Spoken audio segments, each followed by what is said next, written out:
السلام عليكم ورحمة الله وبركاته. walaalyaal dhammaan wadin salaam meel kasta joogtaan. walaalyaal maanta waxaan ka hadlayaa wacdi maaragtay ka sheekeynaya sida la isu caawiyo oo maaragtay isu micimo la isu caawiyo oo maaragtay waxyaalo badan maaragtay daas mis ajarkeelisid. marka wacdigan baa maanta inoo taariya socod wanaagsan intii ugu cusub noo salaamaya inta kale soo dhaweynaya la socod wanaagsan walaalyaal. إذا قف مسلمة لب يدبعت هيسته إلهي كربوين كما أنت قيامة أي كفيدية ومن سترى مسلما ستره الله يوم القيامة قف مسلمة أسطرة إلهي وما أنت قيامة أسطرية متفق عليه حلي النبي عليه الصلاة والسلام قفك مسلم ككلام مسلم كأول الكوي مركا ولال مرهديين ولال إسلام أيهين تدكو إسكو بحجوي وولال أدوية آخرة بقى سادرت ما ظلميو يو ظلمين مهوتشيو يهوتشني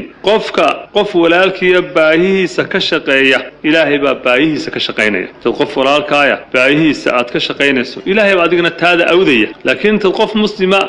عرب قوينيسو إلهي بعدين كعرب قوينية قفك كف إذا قف مسلمة لبعتها يسته إلهي با كف إذا لبعتوين كما أنت قيامه قفك أسطورة قف مسلمة إلهي با سبحانه وتعالى ما أنت قيامه أسطورية. وعن أبي هريرة رضي الله عنه عن النبي صلى الله عليه وسلم قال وحور من نفس عن مؤمن كربة من كرب الدنيا نفس الله عنه كربة من كرب يوم القيامة. قفك كف إذا قف مسلمة لب الدنيا إلهي با كف إذا كربوينك هي كذيتك قيامة قف walaalkaaya dhib haysata ayaad ka feeyday dhibtaas ama ha noqoto cadow haysta ama ha noqoto baahi haysta ama ha noqoto dhib kale oo haysata mar hadaad ka feeydood ka dulqaado ilaahay waa maalinta qiyaama adigana kurbooyinka taagan ee halista maalinta qiyaame ee intii ku xigtay ay ka yaacayso yawma yafiru almar'u min akhihi wa ummihi wa abihi wa sahibatihi wa banihi likulli imri'in minhum yawma idin sha'nu yughni maalinta intii ku xigtay oo dhame ay ka yaacayso maalintaas ilaahay subhanahu wa ta'ala dhibta iyo dhibaatada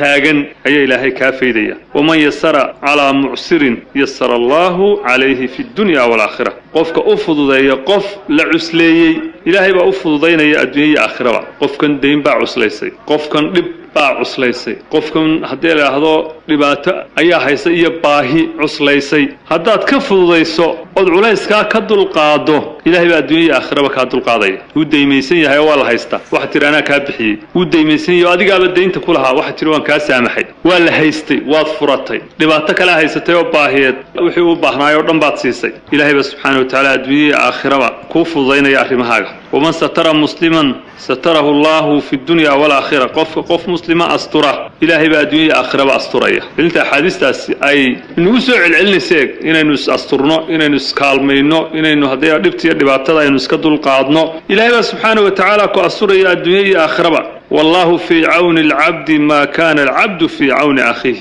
إلهي واكي أدونك أكالمينية انتو ولالك أكالمينية إلهي سبحانه وتعالى وكو كالمينية وكو غرغاريا وكو بدبادينيا انت walaalka badbaadinayso ee aad kaalmeynayso ilaahay subhanahu wa ta'ala isaga ku kaalmeynaya laakiin inta muslimiinta ku foogan tahay ee dib iyo dhibaato aad la daba socoto ilaahay subhanahu wa ta'ala adigana dib iyo dhibaato iyo kadeed ilaahay subhanahu wa ta'ala kugu abaalinaya waman badaa bihi amaluhu lam yusri' bihi nasaba qofka amalkiisu dib u dhigo ee dib u socod noqda qabiilkiisu sara uma soo qaado qabiilka iyo kooxahan iyo xisbiyadan iyo waxan marka lagu faanaya waxa la waxay ku tarayaan ma jirto hadii amalkaagu uu dib ku dhigo oo dib socod aad noqoto shaqaysan weydo waxa wax maanta waxa lagu dhalalayaa uu ku taraya ma jiro ilaahay subhanahu wa ta'ala aynu ka baqano aynu iskaalmayno ilaahay subhanahu wa ta'ala dhibta iyo dhibaatada maanta ayna haysata ilaahay nagu dulqaado billahi tawfiiq.